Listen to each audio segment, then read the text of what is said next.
Y estamos en una época muy especial. Es una época de muchísima alegría, es una época maravillosa porque se acerca la Navidad, el Año Nuevo, una época de gran emoción, fecha de mucha celebración. Muchas de ustedes, damas, ya tienen el menú listo para la Nochebuena, tienen el menú listo para la noche de Año Nuevo. Tienen los invitados también ya listos, saben quién va a venir. Hay algunos detalles que faltan por confirmar. Y la pregunta que quiero resolver a través del texto que vamos a estudiar en esta mañana es: ¿por qué celebramos la Navidad? Cosas muy lindas, cosas maravillosas, pero la pregunta es: ¿por qué celebramos la Navidad? Unos celebran la Navidad porque pueden ver a los familiares que de repente no ven durante todo el año. Otros celebran la Navidad porque pueden comer las recetas que no se han preparado durante el resto del año. Otros celebran la Navidad porque durante esta época está prohibido hacer dietas. Amén. Y es una celebración maravillosa, ¿eh? Otros celebran la Navidad porque un mes antes viene Black Friday. Otros celebran la Navidad porque simplemente aprovechan para comprar las cosas que no han podido comprar durante todo el año, o para regalar las cosas que quieren darle a esos seres amados. Pero la pregunta de nuevo es: ¿por qué tú y por qué yo celebramos la Navidad? Hay otro grupo de personas quizás, y de repente tú te encuentras en ese grupo, que son aquellos que no encuentran mucho que celebrar. Algunos piensan que no hay nada que celebrar en realidad porque de pronto estás triste, de pronto estás desanimado. Puede que esta época, en lugar de traerte alegría y celebración, te trae muchísima tristeza, porque de pronto no vas a estar con los seres amados que esperabas estar. De repente este año perdiste a un ser amado y tu corazón está lleno de dolor y no encuentras muchísimos motivos para celebrar. Quizás tienes problemas en la familia, de repente tu relación con tus hijos no está bien y esta Navidad no llega en el mejor momento. Quizás tu relación matrimonial no se encuentra en sus mejores momentos y desearías que no fuera Navidad precisamente en este tiempo. De pronto tienes tu corazón hecho pedazos por cualquier razón, perdiste el trabajo o cualquier otra circunstancia. Pero si este eres tú, si te encuentras ya sea en el grupo que celebra o en el grupo que no celebra, este mensaje de la palabra de Dios hoy es para ti. Dile a la persona que está a tu lado: este mensaje de hoy es para ti. Dile: este mensaje de hoy es para ti.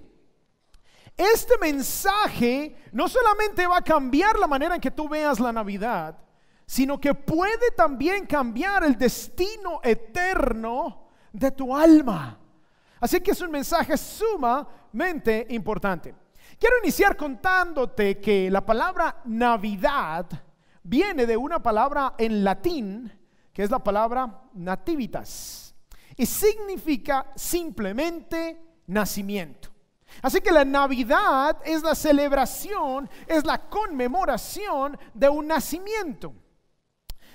Vamos a abrir nuestras Biblias en Mateo capítulo 1, y cuando tengas su Biblia ya sea abierta o encendida, los que la tienen en formato electrónico, por favor pónganse de pie y vamos a leer la palabra de Dios en esta mañana a partir del versículo 18 de Mateo capítulo 1. Dice la palabra del Señor. Aquellos que de pronto no tienen Biblia hoy nos pueden acompañar con los versículos que están en la pantalla. Mateo capítulo 1, versículo 18, dice la palabra de Dios: el nacimiento de Jesucristo fue como sigue. Estando su madre María comprometida para casarse con José, antes de que se llevara a cabo el matrimonio, se halló que había concebido por obra del Espíritu Santo. Versículo 19. Entonces José, su marido, siendo un hombre justo y no queriendo denunciarla públicamente, quiso abandonarla en secreto. Versículo 20. Pero mientras pensaba en esto, se le apareció en sueños un ángel del Señor diciéndole: José, hijo de David, no temas recibir a María tu mujer, porque el niño que se ha engendrado en ella es del Espíritu Santo. Versículo 21. Y dará a luz un hijo, y le pondrás por nombre Jesús, porque él salvará a su pueblo de sus pecados.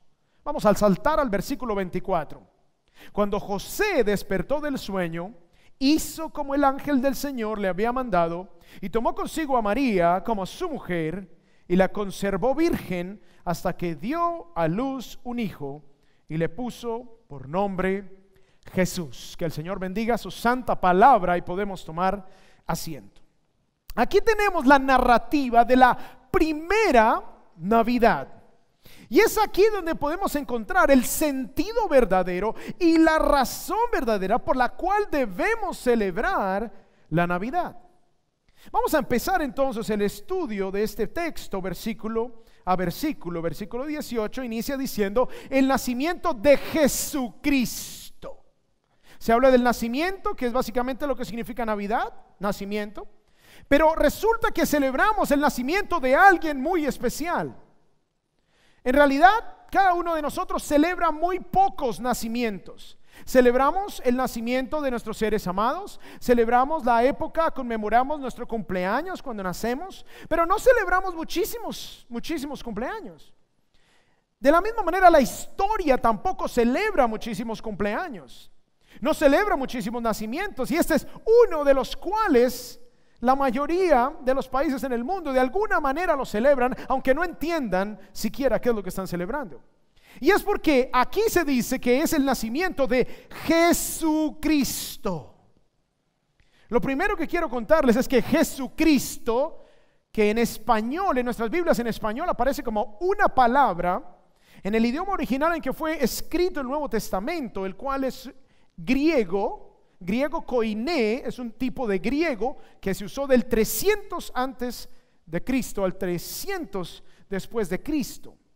Así que Jesús nace en un momento donde la lengua franca, donde la lengua que se hablaba en el imperio era primordialmente griego. Y en este idioma se inspira el Nuevo Testamento. Así que cuando leemos en griego, aquí no dice una sola palabra Jesucristo, sino dice dos palabras. Dice Jesús Christos, o sea, Jesús Cristo.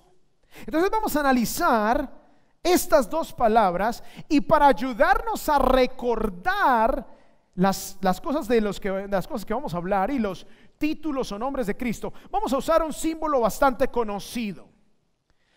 ¿Cuántos de ustedes han visto alguna vez este símbolo que está aquí en la pantalla? De repente, ¿cuántos tienen uno de esos en su automóvil? ¿Algunos de ustedes tienen? Ok, sí, algunos tienen el símbolo en su automóvil. Vamos a utilizar este símbolo para recordar estos títulos y estos nombres de Jesús, porque resulta que este símbolo del pez, que a veces tiene unas letras muy extrañas allá adentro, en realidad este pez es el símbolo del cristianismo.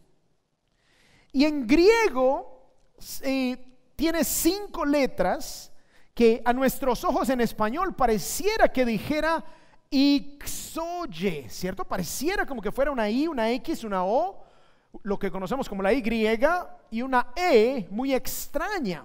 Pero en realidad, como son letras griegas, esta palabra se pronuncia como Ichthus. Y ahorita vamos a ir a lo largo del sermón. ¿Cuántos tienen sus notas listas allí a tomar apuntes? Resulta que aquí yo les incluí un cuadrito que va a ser muy útil para que ustedes recuerden lo que vamos a estar hablando. Vamos a hablar de 4 puntos que el texto nos da, y está el cuadrito allí de lo que significan estos nombres para que los recordemos. Entonces, vamos a ir aprendiendo durante el sermón más detalles acerca de este pez, porque resulta que Ichthus significa pez en griego. Por eso las letras Ichthus significa pez en griego.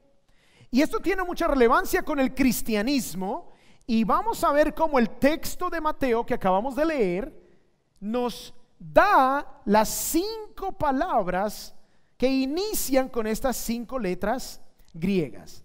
Y empezamos con el nombre de Jesús. Dice que el nacimiento de Jesús, Cristo, fue de la siguiente manera. Así inicia el texto allí en Mateo capítulo 1, versículo 18.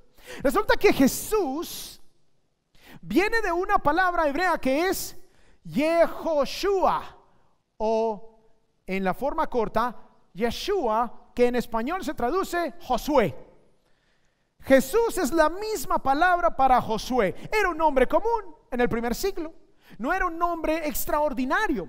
Lo que sí es extraordinario es lo que significa, porque Jesús significa Jehová salva.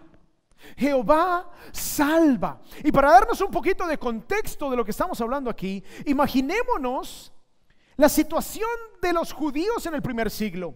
Dios no había hablado por 4 siglos. Por 400 años Dios había hecho silencio. El último profeta que había hablado era Malaquías. Dios hizo silencio. El pueblo no escuchó más de Dios. Estaban bajo un imperio pagano. Estaban bajo el imperio romano que había invadido la tierra de Israel. Habían sufrido 400 años de invasiones.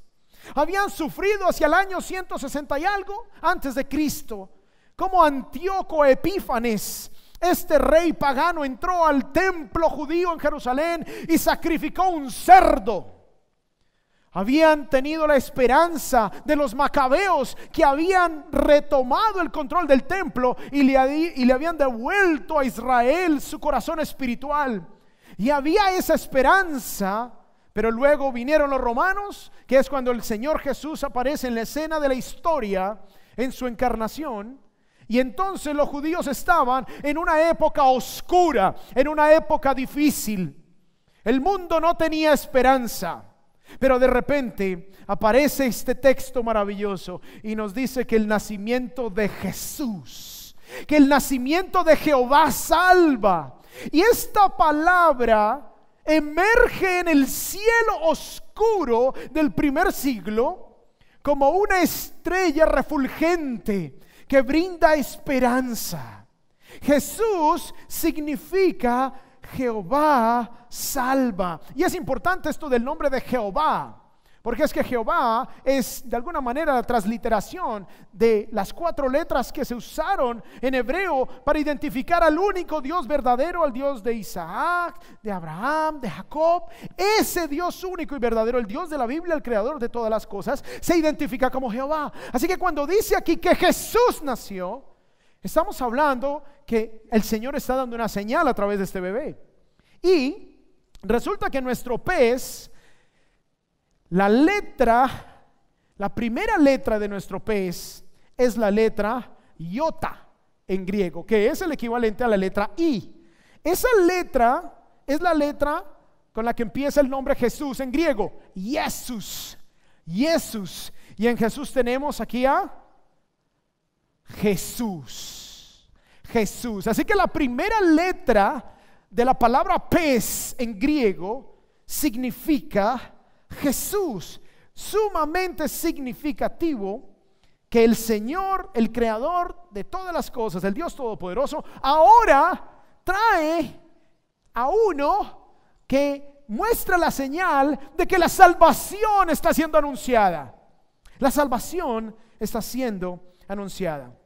Así que tenemos la primera razón para celebrar. Allí en sus notas puede completar el espacio. Celebramos la Navidad número 1 porque Jesús es el medio de salvación. Jesús es el medio de salvación. Si no tenías ninguna razón por la cual celebrar, aquí te estoy dando una del texto de las Escrituras. El Señor te está anunciando que hay salvación, hay posibilidad de ser salvos. Y al final vamos a hablar un poquito más qué tipo de salvación es la que se está hablando aquí. La segunda palabra que encontramos en el texto, porque como les dije son 2 palabras, Jesús y luego Cristo. La palabra Cristo en griego se escribe con la letra griega chi. que parece una X en español, pero en griego es la letra chi. Y esta letra suena como una C, como casa. Y esta letra es con la que se escribe Christos en griego, que en español lo traducimos como Cristo. Entonces, cuando empezamos a anotar y a develar nuestro pescadito y mirar las letras, este título de Cristo fue el que usó el ángel cuando le anunció a los pastores en medio de la noche allí en Lucas 2:11 y les dijo que os ha nacido hoy en la ciudad de David un Salvador que es Cristo el Señor. El ángel llamó a Jesús Cristo. Ahora, ¿qué significa esto de Cristo?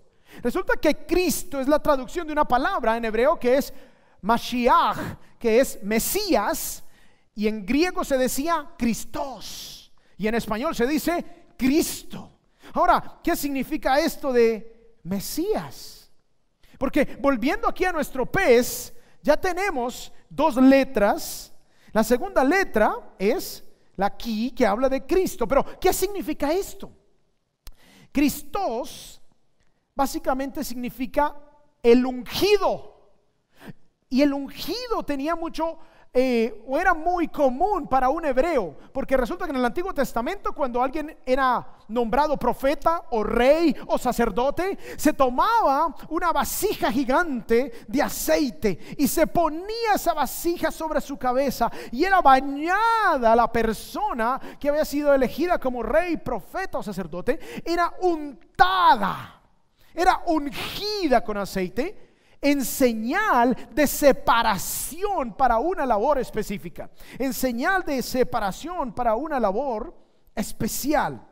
Esos eran los ungidos, eran los untados, por decirlo así. Pero en el Antiguo Testamento se habla de un ungido superior a todos, uno que sería superior a todos los reyes, uno que sería superior a todos los profetas, uno que sería superior a todos los sacerdotes. Y ese Mesías, ese ungido que había sido prometido a través de todos los profetas del Antiguo Testamento, a través de los escritores del Antiguo Testamento, ese Mesías prometido, el ángel le anuncia a los pastores en Lucas 2 que era Jesús el Cristo. Y ahora se nos dice aquí en Mateo que el nacimiento, la Navidad de la que nosotros hoy debemos celebrar, es relacionada con aquel mediador de la salvación, pero también es el nacimiento del Mesías prometido, el último profeta, el último sacerdote, el último rey de Israel, el rey eterno, el rey de gloria, el profeta de los siglos y el sacerdote suficiente para traer a la humanidad delante de Dios y poder otorgar salvación. Resulta que el rey David fue muy importante en el Antiguo Testamento.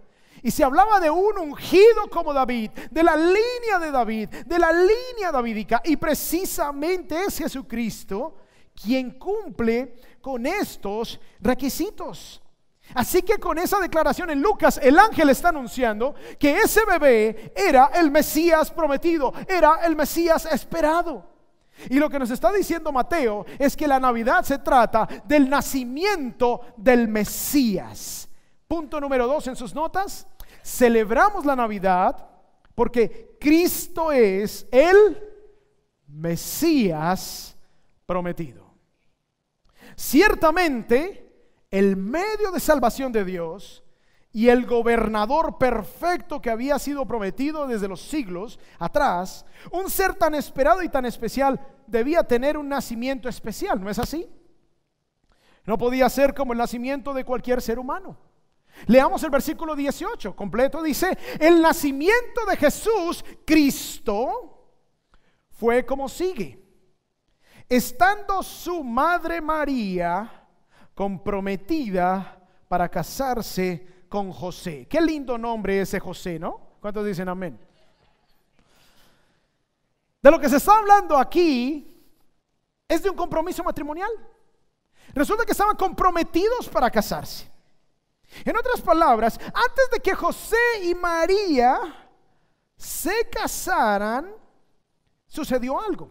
Pero antes de que leamos qué sucede, les quiero contar que para los judíos del primer siglo, el compromiso para casarse tenía tanto peso como el matrimonio. En los tiempos bíblicos no existía el noviazgo. En los tiempos bíblicos no existía eso de tener amigos con derechos. En los tiempos bíblicos no existía el concepto de amigobios. No había tal cosa como encuentros ocasionales ni nada semejante. Había compromiso y luego matrimonio. Pero el compromiso era algo muy serio. Y esa era la primera etapa antes del matrimonio. Se hacía un compromiso con las familias. La tradición era que los padres de un jovencito escogían a una jovencita para que se comprometiera con su hijo.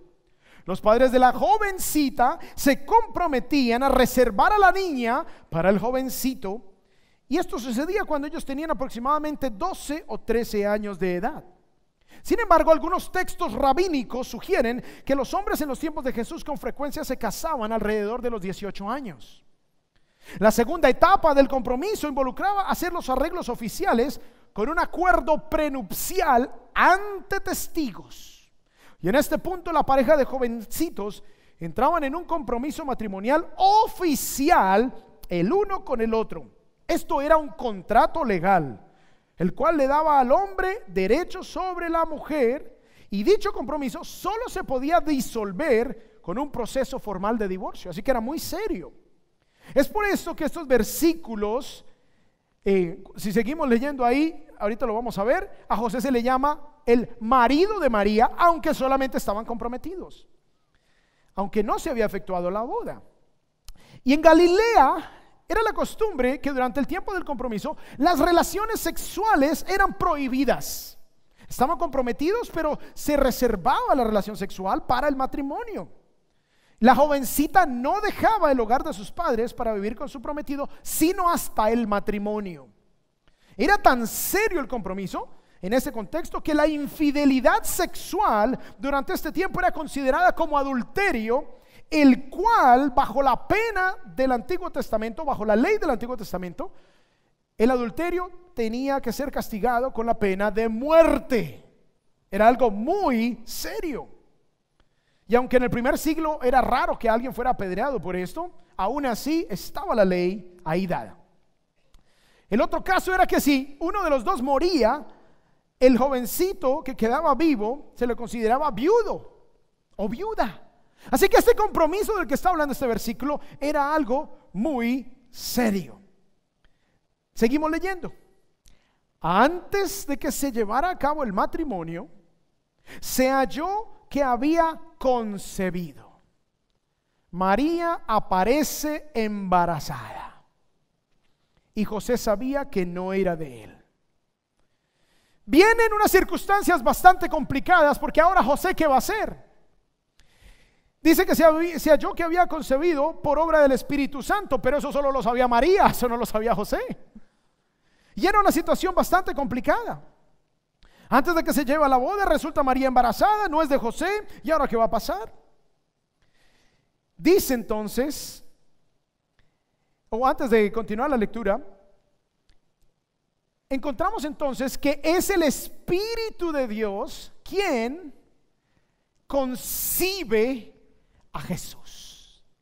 O sea que el origen de este Jesús, Mesías prometido, este Jehová salva, Mesías prometido, su origen es un origen divino, es un origen de Dios. Y volviendo a nuestro pescadito, la tercera letra de la palabra pez en griego, ictus, es esta, que es la zeta, como los españoles, la Z, y se pronuncia como TH, y resulta que esa es la letra con la que se escribe la palabra Dios en griego. Sin embargo, la forma en que lo organizaron los cristianos de los primeros siglos, a la palabra le dieron una terminación que indicaba un posesivo, o sea, de Dios. Entonces cuando leemos el pescadito es Jesús Cristo de Dios. Habla de su origen divino. Habla que no es un ser humano como cualquier otro, porque fue concebido, el único ser en toda la historia de la humanidad que ha sido concebido por Dios es Jesucristo. Así que el origen es único. No hay nadie como Él. Y por eso entonces vemos allí en nuestro pescadito Jesús Cristo de Dios. El origen de este bebé es divino. Ahora, el hecho de que Jesús tuviera un origen divino le daba a Él características de el mismo ser que lo había engendrado. Características de Dios.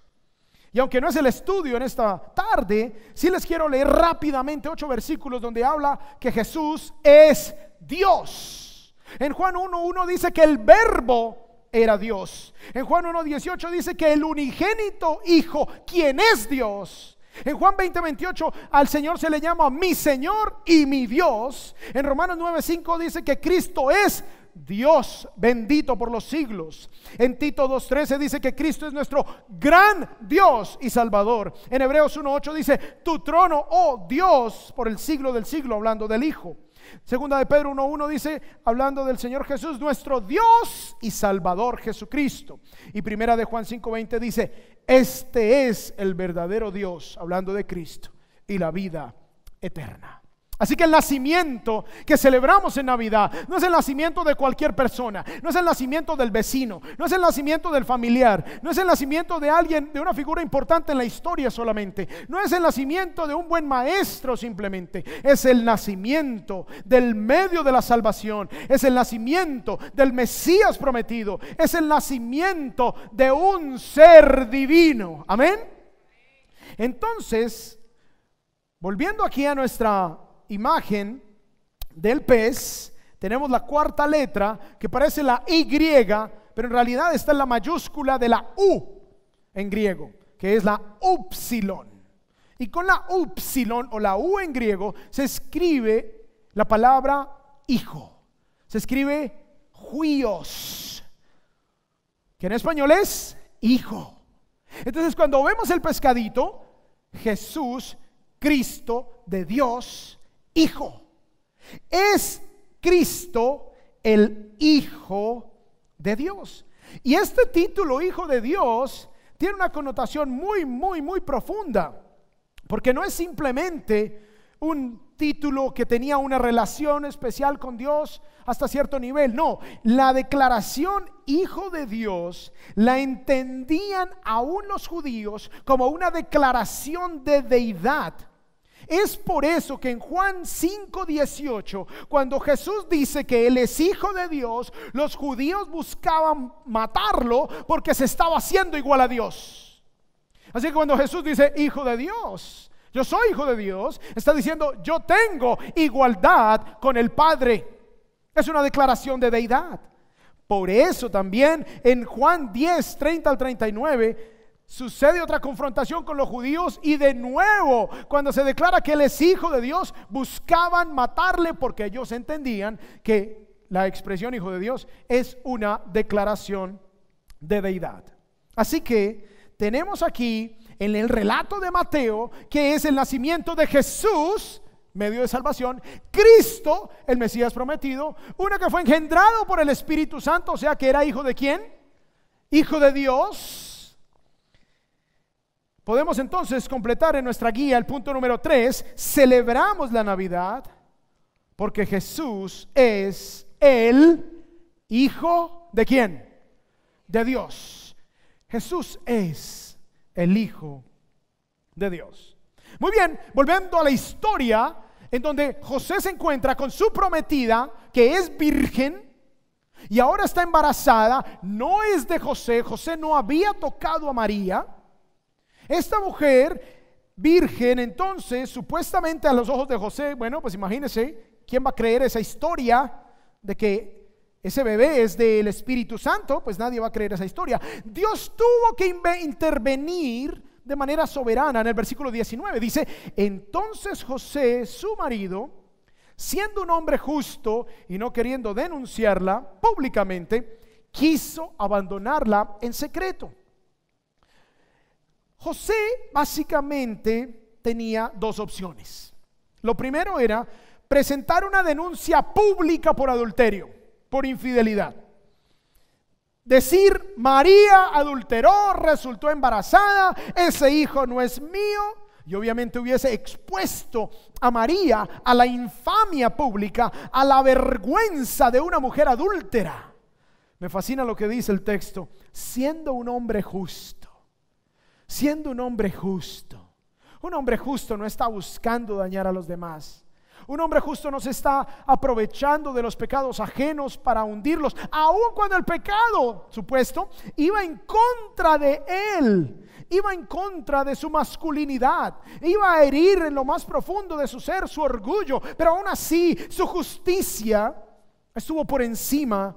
Y entonces tenía esta opción, pero no quiso tomar esa opción. La segunda opción era simplemente que José pasaba una carta de divorcio, pedía el divorcio sin dar a conocer la razón por la cual él quería el divorcio. Recuerden, el divorcio era necesario en el compromiso, porque el compromiso era tan importante y tan válido como el matrimonio.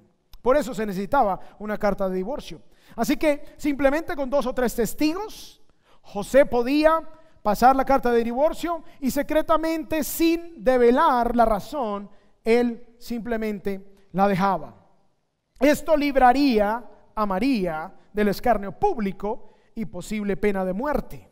Esa era la opción más misericordiosa. Versículo 20. Entonces José dijo: no, yo la voy a dejar en secreto, no la voy a exponer al escarnio público. Versículo 20. Pero mientras pensaba en esto, se le apareció en sueños un ángel del Señor. Dios tuvo que intervenir, diciéndole: José, hijo de David, no temas recibir a María tu mujer, porque el niño que se ha engendrado en ella es del Espíritu Santo, y dará a luz un hijo, y le pondrás por nombre Jesús, porque él salvará a su pueblo de sus pecados. Tenemos el último título implícito aquí. Le dice el ángel: José, no temas, ella no te fue infiel. Es que este es el nacimiento de un ser especial. Este es el nacimiento de Jehová salva. Este es el nacimiento del Mesías prometido. Este es el nacimiento de un ser que viene de Dios. Así que no temas. Recibe a tu mujer, cría a ese niño y ponle por nombre Jesús, porque él salvará a su pueblo de sus pecados. Así que implícitamente el último título que encontramos aquí es uno de Salvador. Uno que salvaría a su pueblo. ¿Pero de qué? Para cualquier judío del primer siglo sería maravilloso escuchar: qué rico, viene el Salvador que nos va a salvar de los romanos. Viene el Salvador que nos va a salvar de los impuestos del César.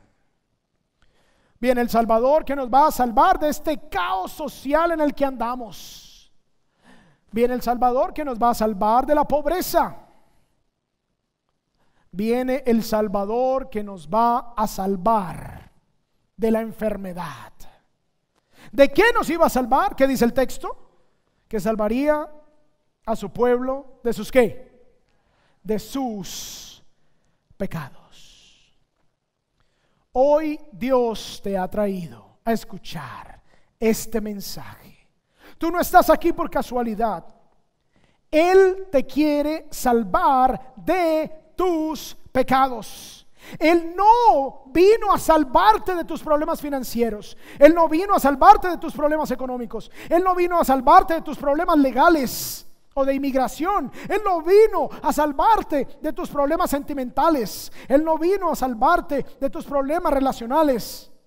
Él no vino a salvarte de tus problemas emocionales ni de salud. Él vino a salvarte de tus problemas más grandes, y se resumen en uno: tus pecados.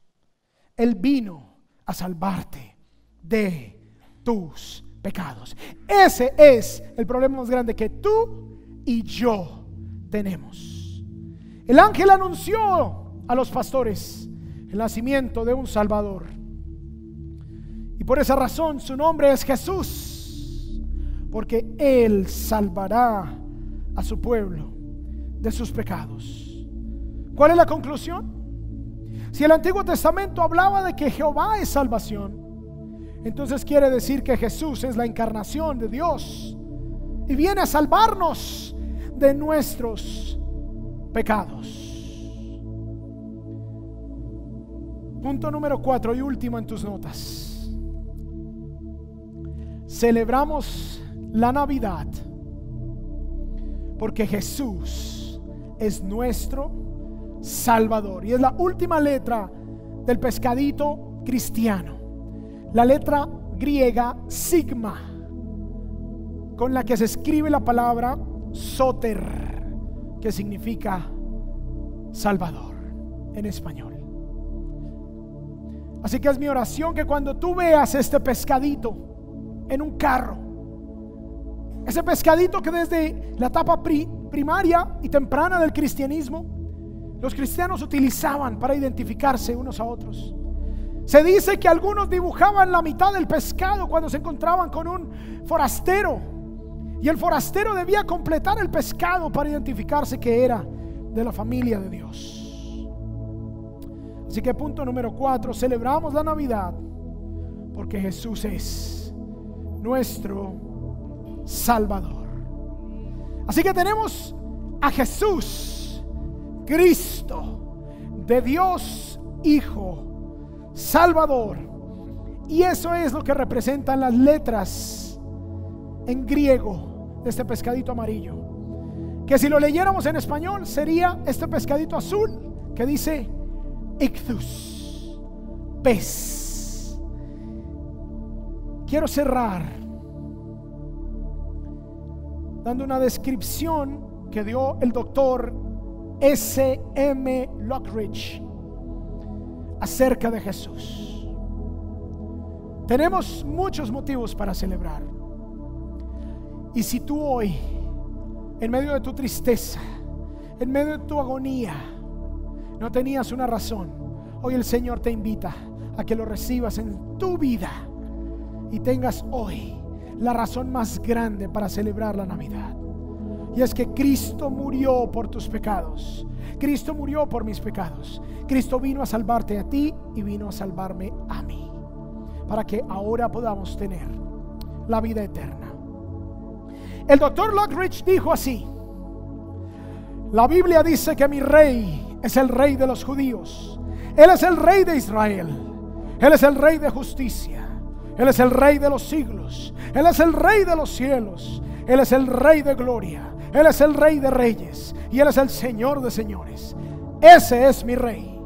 Me pregunto si lo conoces. Mi rey es el rey soberano. Ningún instrumento de medida puede definir su amor ilimitado. Él es perdurablemente fuerte. Él es completamente sincero.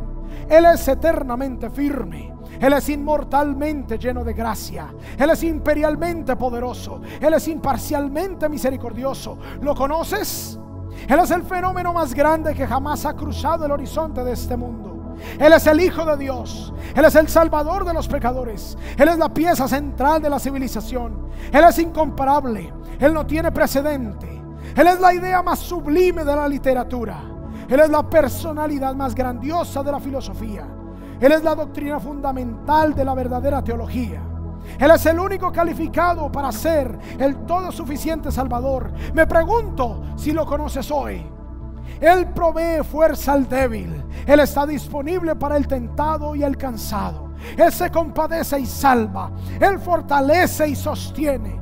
Él guarda y guía. Él sana al enfermo. Él limpió a los leprosos. Él perdona a los pecadores. Él absuelve a los deudores. Él pone en libertad al cautivo. Él defiende al débil. Él bendice al joven. Él sirve al desafortunado. Él estima al anciano. Él recompensa al diligente. Él hermosea al manso. Me pregunto si lo conoces. Él es la llave del conocimiento. Él es la fuente de la sabiduría. Él es la entrada a la libertad. Él es el camino a la paz. Él es el sendero de justicia. Él es la autopista a la santidad. Él es la puerta a la gloria. ¿Lo conoces? Su vida es inigualable. Su bondad es ilimitada. Su misericordia es eterna. Su amor nunca cambia. Su palabra nos basta. Su gracia es suficiente. Su reino es justo. Su yugo es fácil y ligera su carga. Desearía poder describírtelo, pero Él es indescriptible, Él es incomprensible, Él es invencible, Él es irresistible. No puedes sacarlo de tu mente, no puedes quitarlo de tu mano. No puedes vivir más que Él y no puedes vivir sin Él. Los fariseos no pudieron resistirlo, pero se dieron cuenta que no podían detenerlo. Pilato no pudo hallar falta en Él. Herodes no pudo matarlo. La muerte no pudo manejarlo. Y la tumba no pudo retenerlo. Sí, este es mi Rey.